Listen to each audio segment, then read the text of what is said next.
ధనుస్సు రాశి వారికి ఈ వారం ఎలా ఉంది గురువుగారు? ధనుస్సు రాశి వారికి 4 గ్రహాలు యోగిస్తున్నాయి. చతుర్థంలో వ్యాపార గ్రహమైన బుధుడు, జ్ఞానగ్రహమైన గురువు సప్తమంలో, ఐశ్వర్య సంపదలకి కారణమైన శుక్రుడు పంచమంలో, కార్యసిద్ధికి ప్రతిరూపమైన రాహువు తృతీయంలో. ఉత్తమమైన ఆశయాలతో ప్రణాళికలు సిద్ధం చేసి వాటిని అందుకునే విధంగా లక్ష్యాలను పూర్తి చేయడం ద్వారా విజయం సిద్ధిస్తుంది. వ్యాపారంలో అద్భుతమైన శుభాలు కలుగుతాయి. భవిష్యత్ ఆశాజనకంగా ఉంటుంది. కాలం సహకరిస్తుంది. మేలు జరుగుతుంది. సమయస్ఫూర్తి లభిస్తుంది. కాలానుగుణంగా నిర్ణయాలు తీసుకుంటూ విజయాలు సొంతం చేసుకోవాలి. సమాజంలో గౌరవప్రదమైన జీవన విధానం కొనసాగుతుంది. గుర్తింపు లభిస్తుంది. వ్యాపారంలో విశేషమైన లాభాలుంటాయని గమనించండి. ఆకర్షణీయమైన సంభాషణలతో వ్యాపారంలో పెద్దలను మెప్పిస్తారు. మీరు ఎదురు చూస్తున్న పనుల్లో పురోగతి ఉంటుంది. వచ్చిన అవకాశాన్ని సద్వినియోగం చేసుకుంటారు.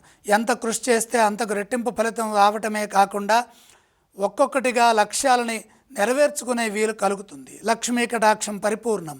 ధనపరమైన అభివృద్ధి గోచరిస్తుంది. మీ ప్రయత్నాలు సఫలీకృతమవుతాయి.